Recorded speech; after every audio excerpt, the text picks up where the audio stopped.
Oke guys, sore hari ini atau lebih tepatnya menjelang malam ini ya, kita bertemu dengan Bapak Pendeta Arson yang jauh-jauh dari Jepara nih, long trip sampai ke Surabaya dan mau ke Ambon. Nah, gimana perjalanannya Pak? Capek di jalan kah atau ada kendala apa kah? Ya capek sih, yang mestinya ya capek, tapi karena ada yang diharapkan capek itu hilang. Nah, Ada tujuan? ada tujuan ketemu orang tua. Udah berapa lama Pak? Udah berapa tahun? Dari tahun 2014 terakhir ya ketemu, berarti sekarang berarti hampir 8 tahun. 8 tahun. Nah. Itu anak dari udah apa namanya baru brojol sampai Iya, berarti udah Selo itu sekitar 2 tahun. Selo Iya. usia 2 tahun. usia 2 tahun. Ya, dia masih kecil waktu itu, dan sekarang baru bisa pulang lagi.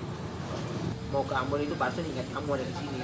Terus ya ketemu Erik lah, ngobrol, kita udah lama juga. Ya memang karena Pak Arson tahu semua kisah itu ada di bagian. Jadi kalau diomongkan itu bukan hal yang. Jadi kalau ah, kelak nanti ada orang yang ngeliatin kamu. Kelak ada orang kamu sukses misalnya, kamu diberkati Tuhan, hidupmu kembali dipulihkan dan kamu menjadi orang yang luar biasa Tuhan pakai. Mungkin bagi sebagian mereka alah Erik ngopo Erik sopo lah ini nggak apa-apa, santai aja. Sehingga Parson tidak akan dengan uh, dengan sepenuh hati mau berkata bahwa ya Erik juga berhak menerima semua kasih karunia Tuhan seperti saya menerima itu. Kenapa harus dibatasinya karena Erik pernah begini, Erik pernah begitu? Apakah dia tidak layak menerima kasih karunia Tuhan? Apakah kasih karunia Tuhan untuk hanya kamu yang duduk dan rajin ke gereja? Enggak, tidak. Dan dia jalannya, dia kalaupun Erik masih berjuang, masih jatuh bangun, masih harus begini, jalanin aja. Yang penting andalkan Tuhan senantiasa. Semua itu berproses. Jatuh bangun hidupmu hanya Tuhan dan kamu yang tahu. Tapi minimal ketika nanti kamu semakin matang dalam hidup, hidupmu akan jadi lebih manis pada waktunya sendiri. Kamu akan belajar mulai bersikap makin dewasa, makin berhikmat, makin tahu menempatkan diri, makin bijak mengambil keputusan apa yang mau dilakukan. Ini melukai Tuhan apa enggak? Ini melukai orang lain apa enggak? Ini memuliakan Tuhan apa enggak? Ini apa? Dosa apa enggak? Ini apa? Mengecewakan atau mempermalukan nama Tuhan apa enggak? Itu semua akan berproses. Karena semua orang dimulai dari kata salah baru benar. Dulu kan kalau kita di sekolah kan diajarin sama guru 1 tambah 1, kita belum tentu bisa jawab langsung 2. Kadang kita tulis 0 atau 1 karena Ada proses di iya, situ. sehingga kita baru tahu 1 tambah 1 itu 2. Ketika kita tahu 1 tambah 1 itu, kita tulis 1 dan itu salah. Sehingga bu guru baru kita tahu, nah 1 tambah 1 itu 2, coba dihitung gitu. Nah baru kita ngerti ya, coba ada pembandingnya. Nah ketika itu ada, ya udah kita terima aja bahwa kita semuanya orang yang pernah salah, sama seperti itu. Tetapi yang perlu dilakukan adalah ketika kita baru percaya bu guru bilang 1 tambah 1 itu 2, sampai otak hari ini kita meyakini bahwa 1 tambah 1 itu 2. Itu aja di jalannya. Toh juga firman Tuhan itu kan kadang nanti ketika dibuktikan dalam hidup, banyak kan ini 1 tambah 1 itu kan ada ini material. Oh baru kita bilang ini ada 2 handphone, karena memang nggak ada barang buktinya bahwa ini dia ada wujudnya. Nah sama juga dengan itu, kalau kasih Tuhan itu berwujud lewat kasih sesamanya kepada orang lain. Nah kalau kamu cuma ngomong aku mengasihimu tapi buktinya nggak pernah ada, omong kosong itu namanya. Maka Pak Arson pernah bilang ke kamu, pernah tulis di status juga, kasih itu bahasa perbuatan bukan bahasa perkataan. Jadi perlu tindakan mengasihi. Kalau kasih itu bahasa mulut toh, Yesus nggak perlu mati disalib kan? Aku mengasihimu. Bisa kabur. Nggak bisa kabur, wes tak tinggal. Iya. Yang penting aku udah tunjukin aku mau mengasihimu. Nggak perlu mati deh. Karena untuk membuktikan omongannya, aku mengasihi dia mati. Padahal Tuhan juga udah tahu kalau Yudas bakal berkhianat juga. Iya pasti. Makanya nek lihat apa Tuhan dengan mudahnya. Karena Tuhan hidup 3,5 tahun dengan Yudas Iskariot yang pasti akan mengkhianati dia. Harusnya kan dari keseharian tahu dia korupsi uang yang harus dipakai buat pelayanan. Yesus tahu, tapi masa kok? Sama ya, saya juga 3 tahun di Tiana. Ya, semoga itu bukan kebetulan sebuah angka, tapi sebuah realita Iya, yang harusnya kamu ya itu pikir sendiri aja. Bagi pastor itu kita pastor itu nggak suka untuk kemudian untuk terus gini. Kan pastor lebih senang kamu temukan sendiri jauh lebih baik, karena itu lebih mengena daripada kata orang. Ayub kan pernah bilang dari kata orang aku kenal Tuhan, tapi sekarang aku melihat sendiri. Kenapa dia melihat sendiri? Semua peristiwa dia alami. Gitu kan. Kalau Erik bilang aku ini anak hilang, ya betul karena kamu pernah melakukan sebagai anak hilang. Kamu pernah begini, kamu pernah gagal, kamu pernah hilang semuanya, kamu pernah salah langkah mengambil putusan kamu. Ya itu real. Iya. Dan yang nggak perlu malu mengakui bahwa ya saya pernah salah, saya pernah gagal. Ya seperti anak yang hilang yang pulang rela untuk nanti dibully orang sekampung. Anak ra tahu diri, wes entek bondo bapak mulai rai gede. Mungkin gitu juga anak hilang itu. Tapi dia tahu itu omongan kamu, bukan omongan bapak. Bapakku diam aja, Bang. Bapakku malah kasih pakai aku baju kok. Bapakku malah kasih aku cincin kok. Bikin pesta terima aku kembali kok. Kamu repot. Intinya menunjukkan kasih yang Ya, dapat benar-benar merubah hidupnya Iya, gitu. lah. Yang merubah kehidupan seseorang itu bukan kata-kata negatif, Iyalah. bukan Iya. cercaan. Sama bukan cuma sekedar omong. Tapi bapaknya bikin pesta, bapaknya kasih baju, bapaknya kasih makan. Itu bukti kasih bapaknya. Nah kita kan begitu. Nah sehingga ya memang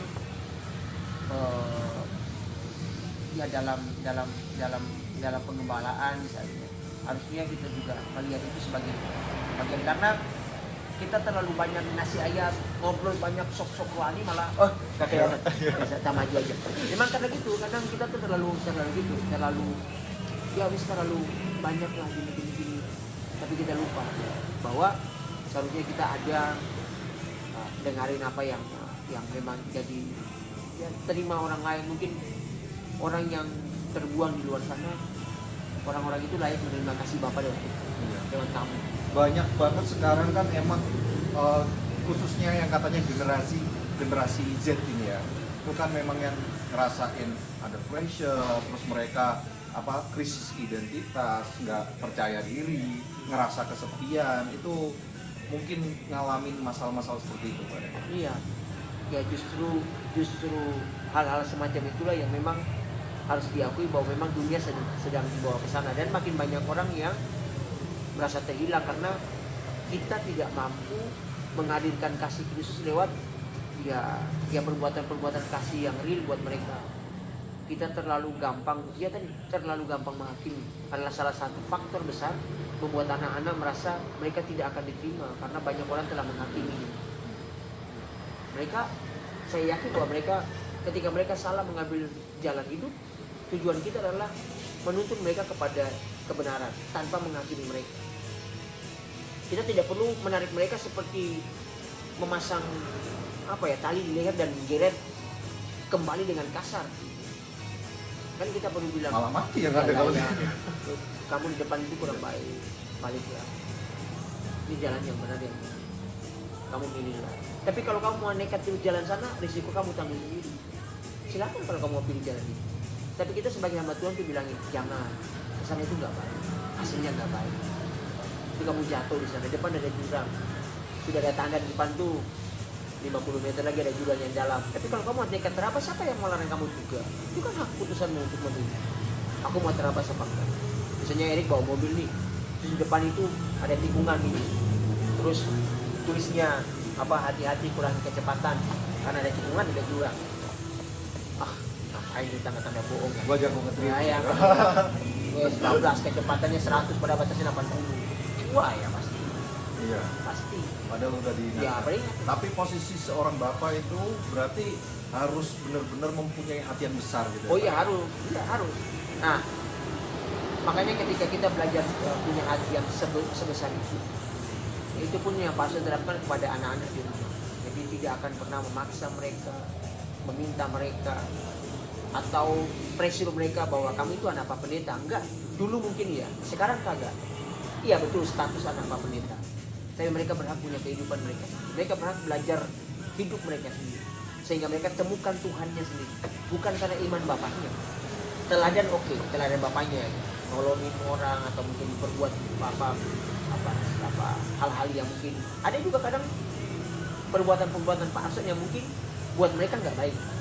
Ada juga mereka komplain dengan Pak Arson, malah baik juga supaya Pak Arson introspeksi diri juga. Ternyata Pak Arson belum bisa menjadi sosok ayah yang ideal buat mereka. Tapi kalau dibuat survei, ya mungkin mereka silakan mungkin tanyain mereka di lain waktu tanpa Pak Arson tahu, tanpa ini mereka akan cerita. Pak Arson bebasin mereka untuk milih jalan hidupnya mereka sendiri. Bahkan pernah ya menentukan sekolah misalnya. Rafael itu pernah minta sekolah di Solo. Udah Pak Arson antarin ke Solo. Sudah tes di Solo. Tiba-tiba pulang di rumah dia bilang aku sekolah di Jepara aja. Udah bayangin. Udah bawa bus capek-capek. Udah ke Solo karena impian Pak Arson itu dia aku pingin anakku sekolah musik. Itu Pak Arson dulu. Tapi kan ketika anak berkata enggak aku bisa latihan musik sendiri kok, aku nggak perlu sekolah. Terus Pak Arson ya pagi-pagi harus ke Solo ambil berkas dan balik masukin lagi di Bang Sri. Waktu itu Pak Arson tulis bilang begini, ingat sekali tulis di Facebook, seperti bapak sayang anaknya, demikianlah aku mengasihi. Ya bapak harus begitu. Apakah aku harus maki-maki anak nggak tahu gini kemarin ngapain bapak capek-capek? Yang enggak. Berangkat jam 3 subuh sampai di Solo jam 6, ambil jam 7 ambil berkas, balik lagi ke Jepara masukin di SMK. Terus orang bilang wah EL kurang ajar gini. Terus Ya, itu kalau dilihat orang juga iya kan gitu. Wah. Tapi apakah Pak Arson harus marah? Ya enggak. Ya buat apa? Ya memang karena ketika hidup itu belajar untuk melihat bahwa semua keputusan itu ada konsekuensinya. saya pernah itu Pak, dulu mungkin Bapak juga tahu lah, waktu saya dulu kuliah ke Jakarta, kuliah di IKJ Oh, iya. seni, Tahu. kan keluarga saya kan bukan basicnya seni memang ya. Terus itu kan pertentangan, cuman satu orang yang mendukung saya, mak saya.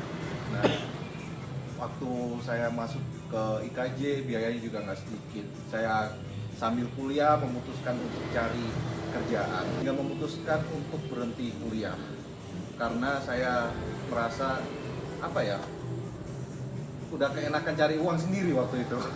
Ada kejeblom sedikit, ada sedikit cobaan, terus ditambah lagi mak waktu itu sakit, saya harus pulang. Yang saya dapetin juga itu ya cercaan, dibilang kuliah gagal apa segala macam tanpa mereka tahu. Iya, sebenarnya kan harus dilihat sebagai bagian dari perjalanan hidup supaya Eri juga tahu bahwa ada nggak keputusan yang aku buat bisa salah. Ya bisa misalnya ya tadi mau masuk PKJ segala macam, itu keputusan dibuat nggak? Dibuat oleh siapa? Dibuat oleh Erik sendiri. Terus ketika menjalaninya tiba-tiba ada A, B, C dan D di tengah jalan yang di luar prediksinya Erik, prediksinya kamu sendiri, sehingga kemudian itu berhenti. Terus akhirnya kan kita bisa melihat bahwa oh ya ternyata bisa nggak Erik, saya renungkan bahwa apakah dulu saya memutuskan dengan cara yang tepat, atau mungkin jangan-jangan itu keinginan saya waktu itu karena euforia semata-mata. Yang bisa menjawab itu kan pribadi Erik sendiri, kita nggak bisa nilai. Tapi ketika engkau ada dan engkau menyadari bahwa ya memang aku dulu gitu karena misalnya ada penyebab yang lain, bukan satu-satunya penyebab saya berhenti kuliah. Ada jeblong, ada sakit, ada abis dan yang lain. Ya mungkin orang lain nggak bisa lihat. Jadi apakah bisa disalahkan kalau orang menghakimi begitu? Ya bagi mereka yang nggak tahu itu penghakiman. Tapi bagi mereka yang tahu itu bukan penghakiman. Harusnya tidak menghakimi. Karena oh iya ternyata faktor-faktor kegagalan itu banyak. Dalam hidup ini ya contoh lah. Siapa tuh yang nggak kenal Petrus yang akhirnya harus menyangkal. Gagal dia kan mempertahankan imannya ketika tanya itu loh. Dia juga salah satu muridnya. Dia nyangkal 3 kali. Dia gagal juga. Dia layak menerima caci maki sesungguhnya dari murid-murid yang lain. Layak sekali. Karena memang di depan semua orang dia nyangkal. Nyangkal jelas-jelas nyangkal itu. Tapi dia nangis kan. Dan keputusannya adalah kembali. Dan kejadian kembali dia menjadi rasul yang hebat. Sekali bertobat 3.000 orang bertobat. Dari sebuah kesadaran bahwa aku salah buat keputusan. Aku terlalu kemaki dalam hidup. Bisa jadi begitu. Sehingga aku lupa bahwa ternyata aku punya titik lemah yang luar biasa. Dan mungkin aku nggak sadar. Nah, justru itulah hari-hari ini sesungguhnya ketika itu terjadi, itu menjadi pengalaman yang sangat berharga, yang tidak bisa dibeli dengan uang. Karena kamu pernah mengalami. Dan bagaimana kau akan bercerita kepada orang lain? Ayo, ketika kita memutuskan sesuatu, kita belajar mencari kehendak Allah lebih dulu untuk memutuskan segala sesuatu. Dan kita melihat. Makanya kan kalau Erik nggak pernah ingat korbannya Parson juga masih dirasa sama. Kalau kita bikin rencana, tulislah dengan pensil semua rencana. Kasih penghapusnya sama Tuhan. Supaya kalau kedapatan rencana kita tidak sesuai dengan rencana Tuhan, biarkan Tuhan menghapus. Menarik. Ya. Iya. Jadi ya memang itu sudah banyak juga ditulis di mana-mana. Parson juga dapat dari internet sebagai bagian ilustrasi khotbah. Itu bukan omongan, bukan 100% idenya Parson, tapi itu masuk akal. Karena kita sering lupa kita tulis dengan apa? Pulpen. Jadi kita paksa Tuhan mau nggak mau harus gitu. Itu aku pemilih Tuhan. Wes tak tulis. Resikonya apa? Ketika dihapus kertasnya rusak, kita kecewa, sobek. Tapi kalau kasih penghapus kan ke Tuhan. Kan penghapus kalau pensil itu kan gampang hilang. Istilahnya seperti pengkoreksi. Iya. Kan kita harusnya gitu. Jadi janganlah kita masuk, termasuk ketika pasien jadi hamba Tuhan. Ada koreksi dari istri, koreksi dari anak yang paling kecil, koreksi dari jemaat. Jangan alergi untuk berkata iya. Ya saya perlu belajar. Ada jemaat yang bilang palsu no jumono. Belajarlah mendengar. Belajar mendengar. Baik kok. Itu kan kalau dengar dan itu bisa diubah. Jangan merasa aku pendeta kok aku benar semua kagak juga. Kita masih bisa punya banyak kepilihan. Belajarlah untuk berkata bahwa ya orang lain itu karena saya, mereka menilai saya dan kasih tahu. Jangan belajar untuk alergi dan sombong bahwa saya punya. Ada banyak kok. Beberapa kali ada jemaat yang bilang pastor ini. Ya, jadi dengar. Baik. Supaya ya itu pun harapan kalau misalnya ada apa-apa langsung ngobrol aja, jangan gosipin di belakang. Ini kan baik kan? Jadi supaya kita belajar untuk saling mengasihi, saling bisa terima, saling bisa koreksi. Toh kalau kedapatan itu kebaikan, why not? Tapi ingat, semua itu belum proses, nggak bisa instan. Perubahan itu yang bertahan lama itu perubahan karena proses. Perubahan karena pencitraan berlangsung sebentar. Dia akan kembali ke mode awalnya lagi. Karena ya dia terpaksa berubah karena tuntutan orang, bukan karena kerinduannya untuk berubah. Nggak ada kesadaran. Ya itu penting. Jadi kesadaran itu manipulasi.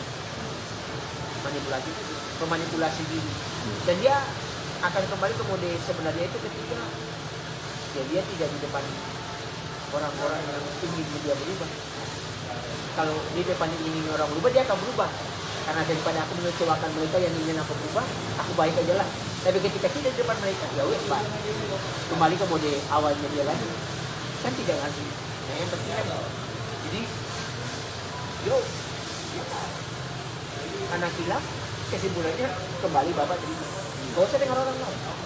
Waktu jadi anak film nih, saya sendiri dulu tuh merasa Tuhan kok kayak nggak adil ya gitu.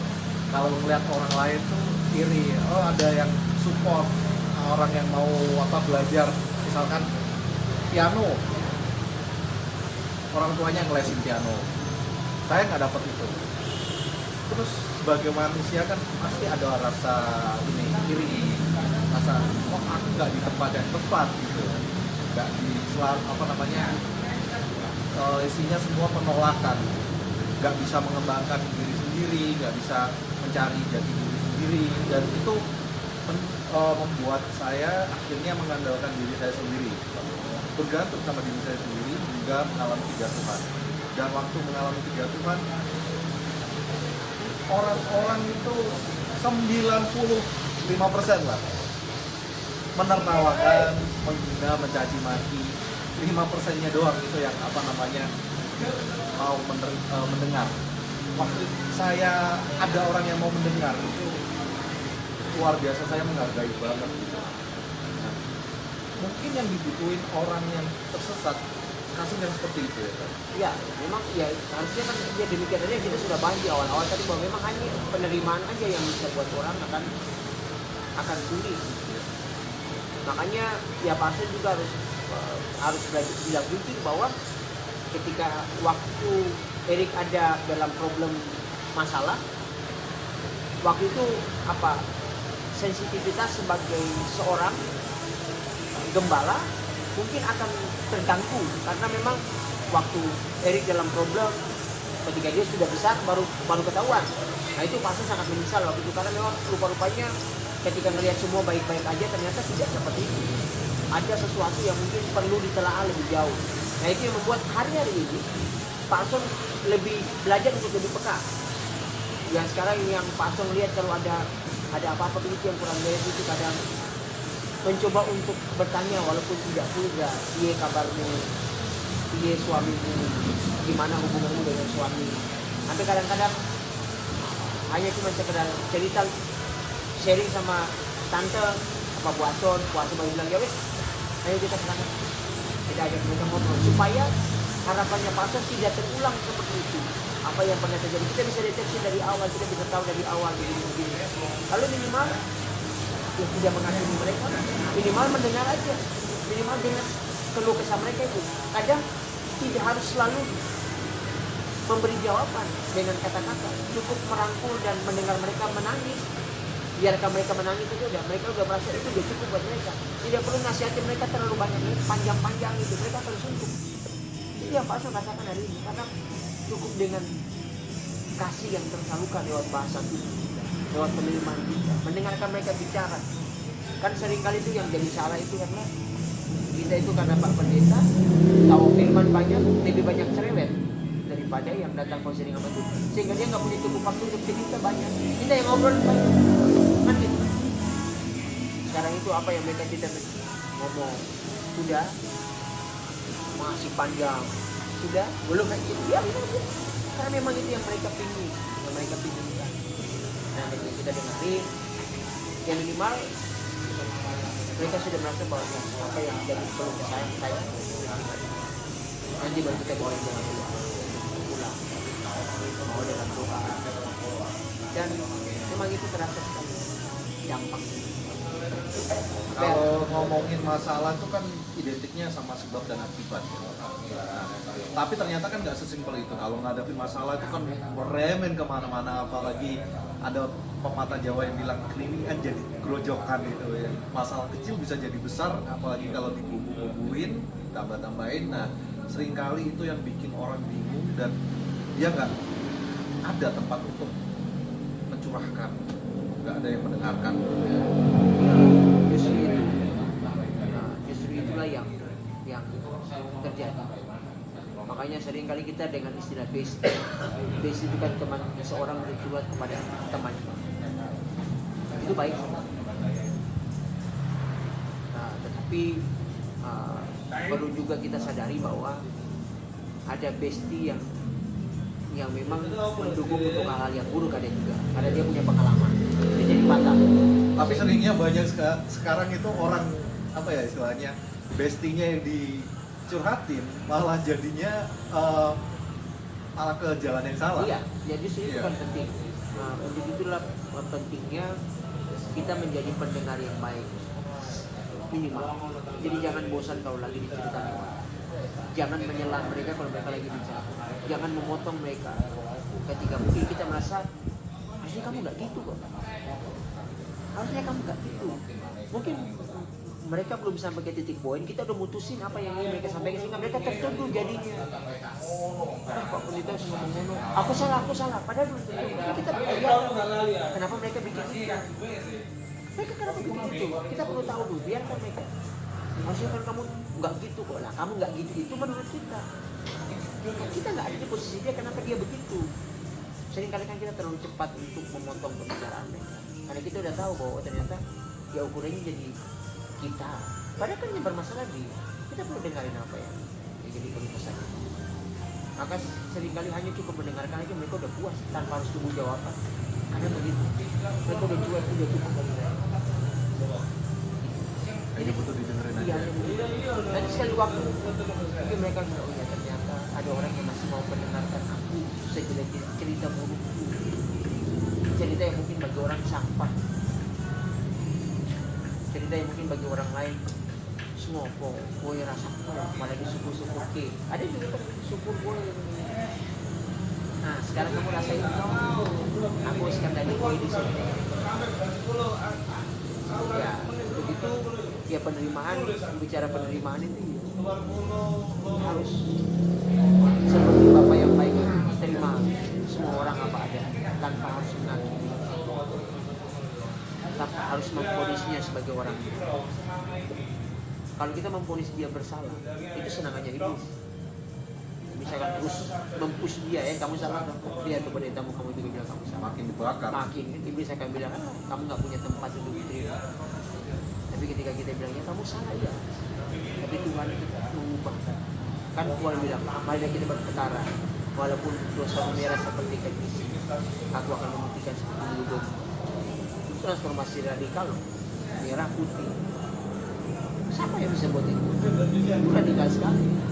Dia nggak bilang pink dulu. Langsung dan kontras. Itu Tuhan. Iya. Maunya langsung. Tuhan pingin kamu sekali ini ngaku salah, langsung putih. Tapi manusia masih embel-embel di belakang. Tenanan taora, putih tenanan taora. Kan manusia kan masih begitu. Karena dia Jadi orang bikin meragukan dirinya iya, sendiri. karena ada track record kita yang gagal tuh. Orang akan pakai cara itu untuk bilang, lah ngapain kamu ngasih tahu dia, wong dia memang begitu. Dia memang begitu tuh karena waktu itu dia nggak tahu dia bisa salah ngambil keputusan. Dia disebut karena kesenangannya dia sendiri. Kan gitu. Tapi ketika dia sadar bahwa dia salah dari pengalaman itu dan dia mengambil usaha yang aku salah, datang ke Tuhan dan Tuhan bilang, ya kalau kamu salah itu aku mengasih pulang lah. Aku terbuka untuk terima. Luar biasa banget ya. Jadi pengajarannya itu seperti ini. Kamu nggak didoktrin. Jadi salah, kamu nggak boleh lakuin ini gini memaksa orang untuk melakukan seperti dia. Tapi ya udah, aku udah bilang itu salah. Jadi kalau kamu mau jalan silakan. Silakan. Nah makanya ketika anak itu kan minta bapaknya untuk ngasih warisannya, bapaknya sebenarnya punya hak untuk bilang ngapain, kok jangan dulu tapi bapaknya tetap beri. Bapak itu tahu betul bahwa nanti potensinya bisa berapi, bisa kemudian hari dia hidup dengan kemewahan, dia senang. Apakah bapaknya nggak tahu? Jadi bapak tahu, bapaknya tahu kan? Tapi karena dia berproses dengan diri sendiri supaya kamu tahu kesenangan dunia dan ketika kamu udah jatuh dan habis masih ada bapak yang tetap menyuruh kamu. Mungkin bagi pemilik kandang babi itu kamu udah nggak layak makan makanan babi. Bagi mereka kamu udah nggak layak apa, tapi bapakmu tetap layak terima. Dunia boleh buang kamu, tapi bapak di surga terima. Dunia boleh bilang kamu sampah, makan babi juga nggak boleh. Itu bayangin, makan makanan babi nggak boleh.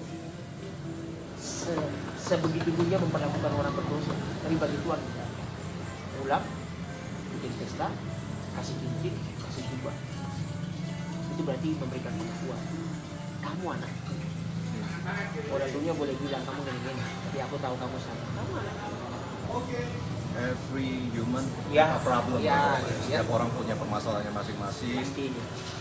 punya kendalanya masing-masing, pergumulannya masing-masing, dan kita di sini juga mau sharing nih bagaimana caranya tetap menjaga kebaikan walaupun saat hilang. Gitu istilahnya. Ya, jadi ya melihat konsep anak hilang itu kan bapak yang terlalu baik menurut saya. Bapak yang kebaikannya itu luar biasa, yang tetap mengizinkan anaknya ketika usianya masih belum cukup matang untuk menanggulangi keuangan. Ya diberikan semua yang menjadi haknya. Ya karena dia tahu betul, bapak tahu betul bahwa itu hak anaknya. Ayo harus diberikan sebagai bapak yang baik akan diberikan. Tidak mungkin kan hak anaknya itu atau tidak diberikan kepada anaknya, pasti diberikan. Menurut bapaknya waktu itu walaupun anaknya mungkin ya istilahnya yang ngerengek-ngerengek minta, ya karena memang haknya yang diberikan juga. Nah, ketika diberikan ya sudah pasti ketika kita baca sejarah atau baca perumpamaan yang tentang ya dihabiskan semuanya sampai akhirnya nggak bisa makan, sampai makanan babi pun mau dimakan pun nggak boleh. Wah, pokoknya habis-habisan. Ini anak ini kalau orang sekarang bilang anak durhaka gitu apa gimana Pak? Ya sebenarnya kalau mau bilang durhaka juga bagi Pak Arson tidak serta merta kita bisa mengakui dia sebagai anak durhaka, karena pada akhirnya dia punya keinginan kembali ke bapaknya, mempertanggungjawabkan apa yang salah. Kalau dia durhaka dia nggak akan mau kembali ke bapaknya tuh. Nggak sadar ya? Iyalah, karena dia tahu betul bahwa hanya dengan mempertanggungjawabkan perbuatannya, mengaku salahnya, bapaknya akan menerimanya kembali. Dan langkah kembali itu pasti punya banyak pertimbangan. Pasti otaknya akan mikir, bapakku terima aku apa enggak, aku dihina kakakku apa enggak, aku dihina oleh tetangga-tetanggaku apa enggak, teman-teman main itu apa enggak. Karena semua itu dipertaruhkan gitu. Nah, pertaruhan itu tuh nggak mudah. Nah, ketika dia mengambil sikap untuk kembali, itu bukan cuma serta-merta yang seperti itu, berat sekali, siap untuk banyak hal. Tapi ketika dia mengambil keputusan kembali, dia tahu betul siapa bapaknya. Bapak yang memberikan haknya itu kan, memberikan semua haknya itu pertanda bapak baik. Loh, kalau bapak berikan haknya kepada saya, masa aku kembali bapak nggak terima? Tapi sebenarnya anak ini itu kategorinya manja nggak sih Pak, kalau misalkan dia udah tahu berbuat salah, masih ada bapakku yang masih mau nerima gitu? Sebenarnya konsekuensi untuk dimarahin bisa jadi, dia tahu juga bisa jadi. Ada opsi tuh bapaknya gebukin dia, itu juga opsi kan. Dia kan nggak pernah tahu apa reaksi bapaknya ketika dia kembali. Semua itu kan masih 50-50, atau mungkin dia buta sama sekali. Apalagi waktu itu tidak punya handphone seperti kita. Mungkin mamanya akan bilang, kamu jangan pulang sekarang apa nanti kamu digebukin bapakmu atau mungkin apa kan, sehingga ya dia pulang tanpa tahu apa kan. Iya. Tapi dia bilang gini, mas aku makan makanan babi sementara di rumah bapakku banyak makanan. Ya pasti itu kan juga menjadi pertimbangannya. Loh, masa aku nggak pulang, masa bapakku sejahat itu. Makanya bagi Pak Arson, istilah yang paling jadi keren itu sebenarnya bukan tenggelam sih, tapi menghilangkan diri sendiri aja sebenarnya. Karena dia tahu bahwa bapaknya itu selama dia masih belum berpisah dengan bapaknya secara hukum menikah misalnya, bapaknya tetap akan bertanggung jawab padanya. Karena itu hukum perjanjian, hukum pada masa itu. Kalau dia belum berpisah dalam pernikahan, maka masih akan bertanggung jawab orang tua. Dan itu gambaran yang cukup luar biasa seharusnya, bahwa Bapak di surga itu artinya jauh lebih dari itu. Bapak di dunia aja bisa kayak gitu. Melambangkan kasih. Iya, maksudnya Bapak di dunia aja bisa sebaik itu. Masa Bapak di surga kagak? Lalu kenapa kita dengan mudah menghakimi orang lain hanya karena mereka meninggalkan Tuhan hari ini, pergi jauh meninggalkan Tuhan? Mungkin sekali waktu mereka akan kembali seperti anak hilang itu, tapi kita sudah terlebih dahulu memvonis, menjudge. Kita lupa bahwa cara terbaik adalah mendoakan supaya dia punya kemauan untuk mengambil keputusan kembali kepada Bapak, daripada sekedar menghakimi yang membuat dia akan semakin antipati. Atau mungkin kita malah mencerminkan Bapak di surga itu jahat loh, akan hukum kamu bukan segala macam, sehingga kemudian orang menjadi sangat antipati kepada kita karena kita terlalu mudah menghakimi orang lain. Nah, seringkali di gereja bisa begitu juga. Tapi bagi Pak Arson, kemanapun kamu pergi, sampai dimanapun, seburuk, sejahat, sebrengsek apapun kamu, Bapak di surga itu kalau kamu kembali dia terima. Gak peduli kamu jadi apa. Luar biasa. Justru itu, jadi pasti dia punya pengalaman itu juga. Iya. Pak Arson juga punya pengalaman itu. Orang lain juga pasti. Tapi kalau kita sadar Bapak yang baik itu tahu mengasihi kita, tahu mengampuni kita dengan sebegitu luar biasa seperti perumpamaan anak hilang itu.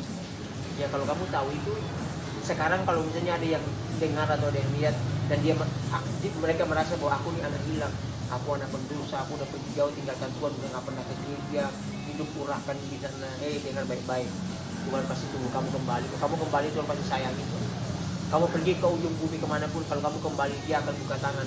Bahkan kita akan bilang tuh, malah dikasih makan, dikasih cincin, dikasih pakaian, yang paling baik kasih jubah.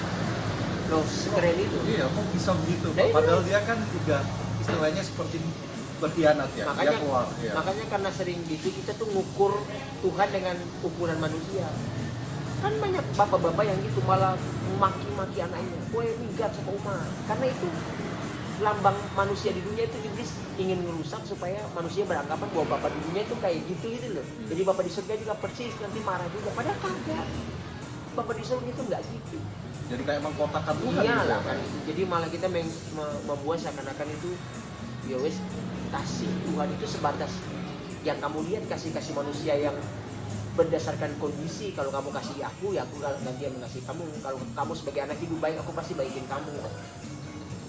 Ya, jadi kasihnya, kita menganggap kasih Tuhan itu ya kasih gitu. Padahal itu kasih Tuhan itu sampai sekelas pelacur sekalipun ya, tetapi kasih disayangi, diterima baik, tidak dihukum sepertinya. Gimana kan manusia yang senangnya menghakimi, kita merasa paling benar, kita merasa paling suci. Padahal jangan-jangan kamu justru mungkin lebih salah di tempat yang lain.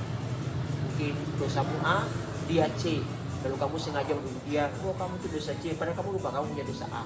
Terus sama manusia berdosa ya, karena kita karena mungkin udah sifat dasar manusia yang mencari kesalahan orang lain, mencari perbedaan. Ya memang sejak awalnya manusia diciptakan kan gitu. Ketika jatuh dalam dosa, Adam ditanya, dia bilang mau perempuan itu yang suruh aku makan. Kan gitu. Nanti gantian perempuan ditanya ular, ya, suka lempar-lempar ke sana.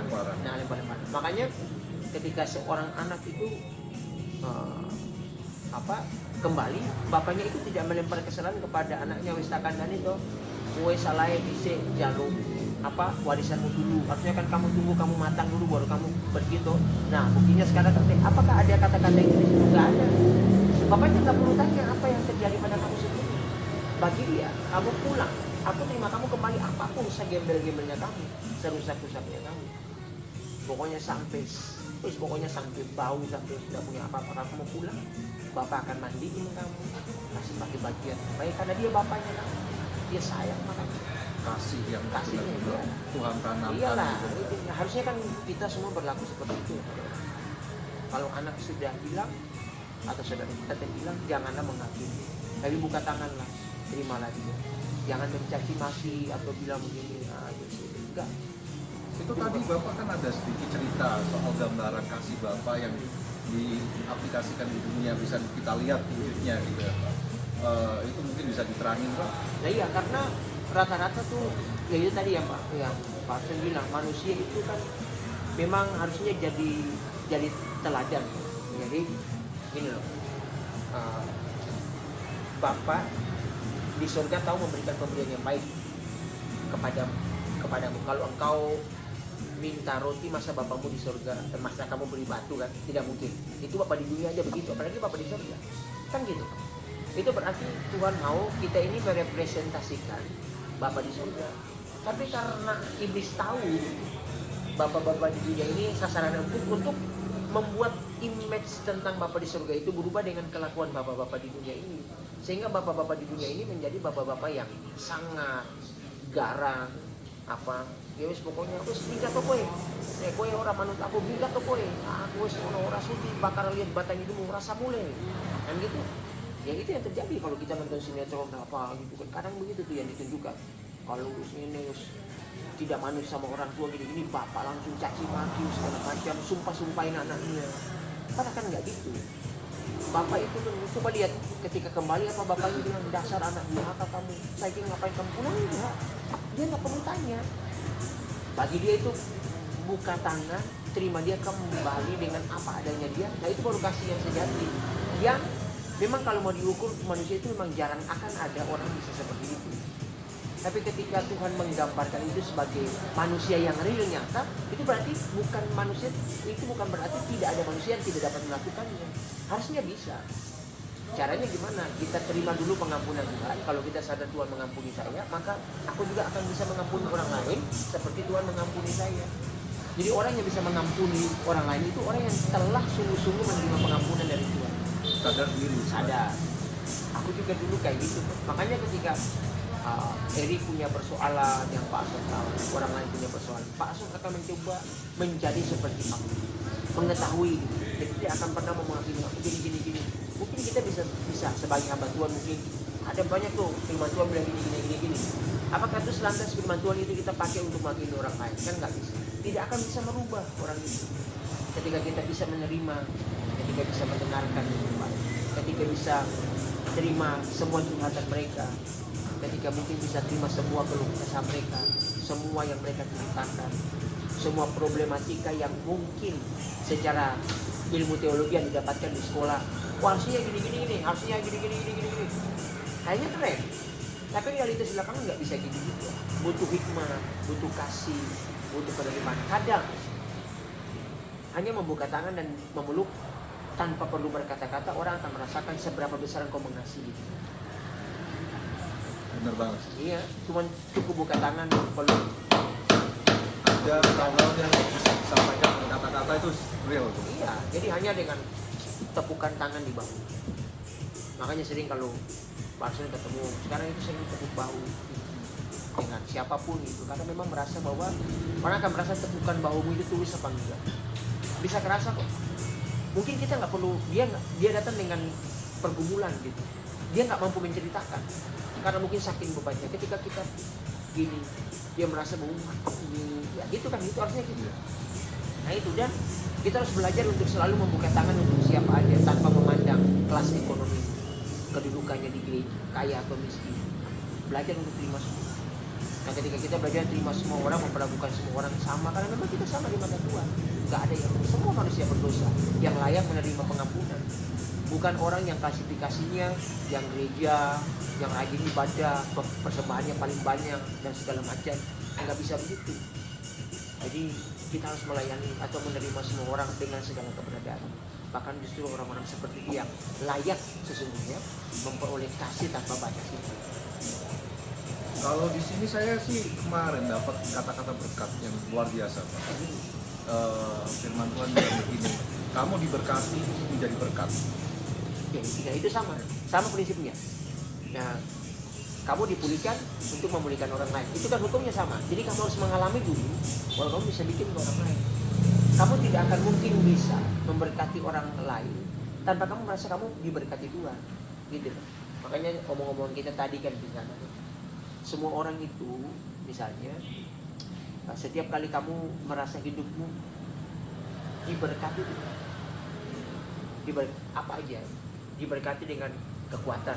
Tugasmu juga memberikan kekuatan kepada orang lain. Kamu diberkati Tuhan dengan materi keuangan misalnya. Berarti ada berkat orang lain yang dititipkan lewat kamu yang harus kamu berikan kepada orang lain tanpa disadari. Sebab kalau kita belajar Alkitab bilang cukupkanlah diri dengan apa yang ada padamu. Itu standar paling rendah, standar mode dasar manusia.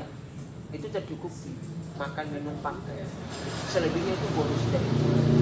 Tapi memang ya itu tadi hubungannya sama anak yang hilang, kan anak yang hilang itu merasa bahwa di rumah itu dia tidak cukup kesenangan.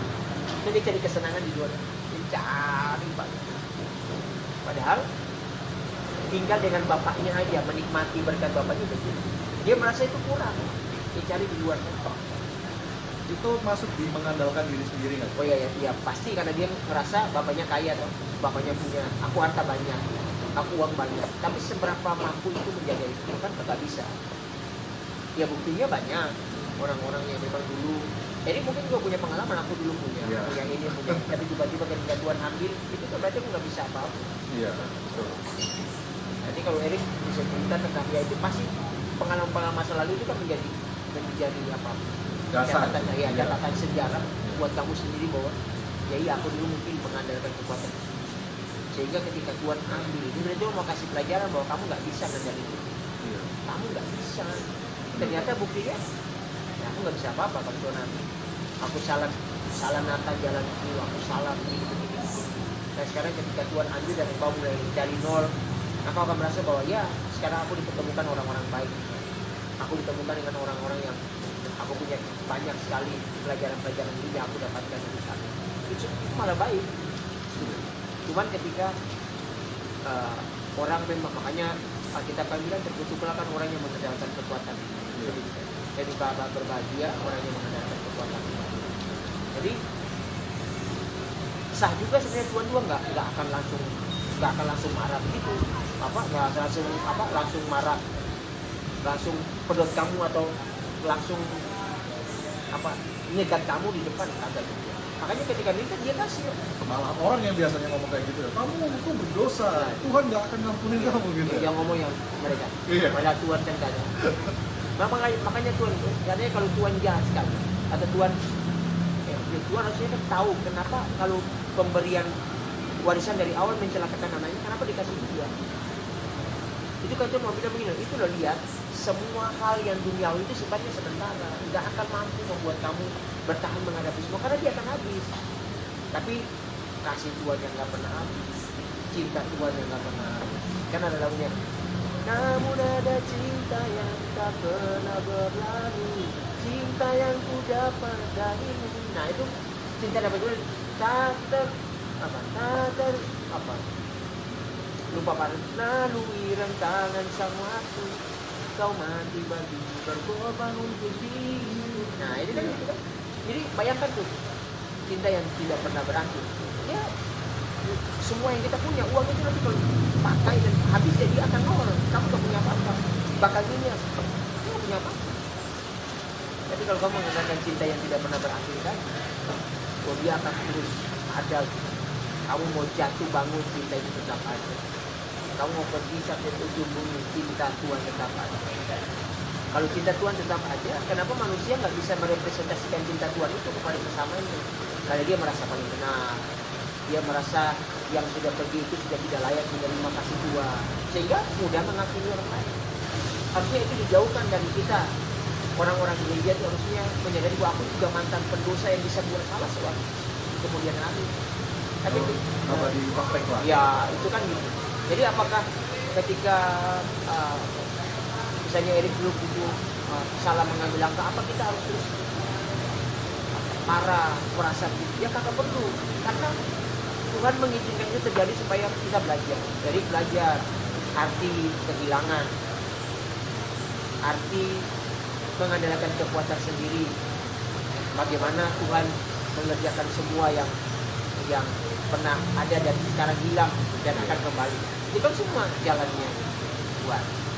Jadi ya tetaplah jadi anak yang mau kembali aja, pesannya Pak Arson. Kamu kalau merasa hilang sekarang gak usah takut pulang. Kalau kamu ke gereja misalnya ada orang melirik kamu, cuekin aja, Tuhan tangannya terbuka. Orang di gereja tutup tangan, gak mau salaman kamu, cuekin aja, Tuhan buka tangan buat peluk kamu. Gak apa-apa. Tapi Pak Arson harap gereja juga berlaku seperti itu. Siapa yang pernah hilang, ketika pulang kita tepuk tangan, nyambut dia dengan penuh sukacita, bukan menghakimi, bukan menjatuhkan mentalnya, bukan terus berkata gereja. Jadi itu fungsi gereja yang sebenarnya. Harusnya begitu. Tapi ketika gereja tidak ada di situ, berarti ya kita lupa bahwa kita semua orang-orang yang mantan juga pergi meninggalkan Tuhan. Tapi karena kita kembali, harusnya kita juga merasa begitu. Tapi apakah gereja hari-hari ini begitu banyak juga yang masih sering menghakimi saudaranya, masih sering menyalahkan saudaranya? Ya, yang nonton ini berharap sih, yuk ayo dong sama-sama. Iya. Jangan-jangan mungkin engkau yang mungkin sering menghakimi orang lain, mungkin kamu juga ada hal yang kamu bikin dosanya lain, cuma kita nggak tahu aja. Iya. Kan gitu aja. Mungkin kamu pintar nutupin dosanya kamu aja sehingga Itu relate banget tuh. Saya tuh dulu pernah digituin ya Pak ya. Bapak tahu tuh. Nah, Jadi apa namanya, orang biasanya tuh lempar batu sembunyi tangan istilahnya ya Pak. iya, ya segitu. Bapak saya, makanya kan tahunya dia. Iya. Tiba-tiba pesan. Yang mungkin akan jadi pesan yang baik buat Iya. kita semua, yang keren, yang mungkin jadi sesuatu yang sangat luar biasa juga buat Bisa memberkati. kan gitu.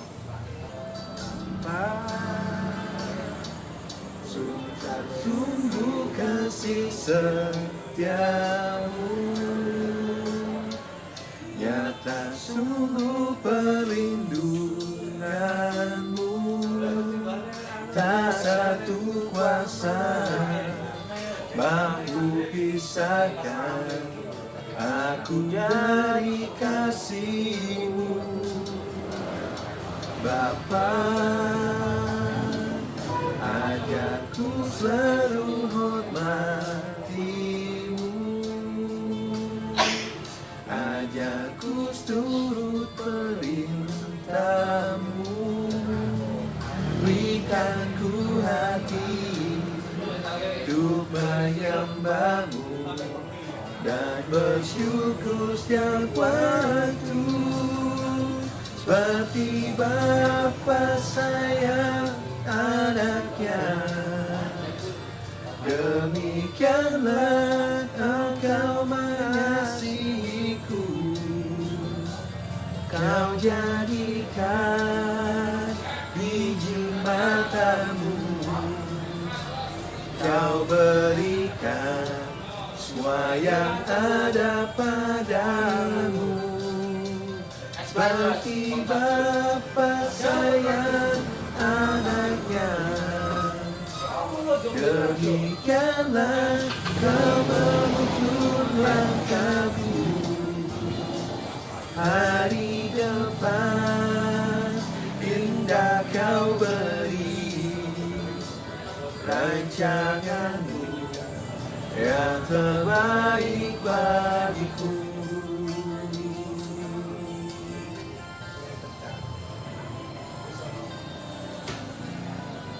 Ya, Luar biasa. ya, biar jadi berkat buat kamu, kita semua yang lagi mungkin merasa terhilang. Ya. Bapak sayang kok, balik Ada Tangan. tempat untuk kembali, ada pengampunan. rumah bapakmu, kamu kembali ke Tuhan. Amin. Hey, Bapak, Ajarku selalu hormati-Mu,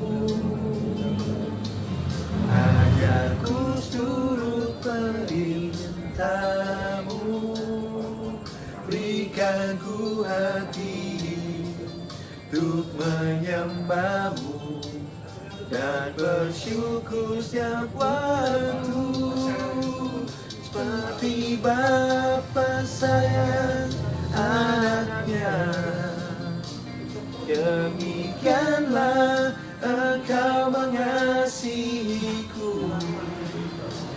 Kau jadikan biji mata-Mu, Kau berikan semua yang ada padamu, seperti Bapa sayang anaknya, demikianlah Kau menuntun langkahku. Hari depan indah Kau beri, rancangan-Mu yang terbaik bagiku. naik ini. Seperti Bapa sayang anaknya, demikianlah Engkau mengasihiku. Kau jadikan biji mata-Mu, Kau berikan semua yang ada padamu, seperti Bapa sayang anaknya, demikianlah Kau menuntun langkahku. Hari depan indah Kau beri, rancangan-Mu yang terbaik bagiku. Rancangan-Mu Rancangan yang terbaik bagiku.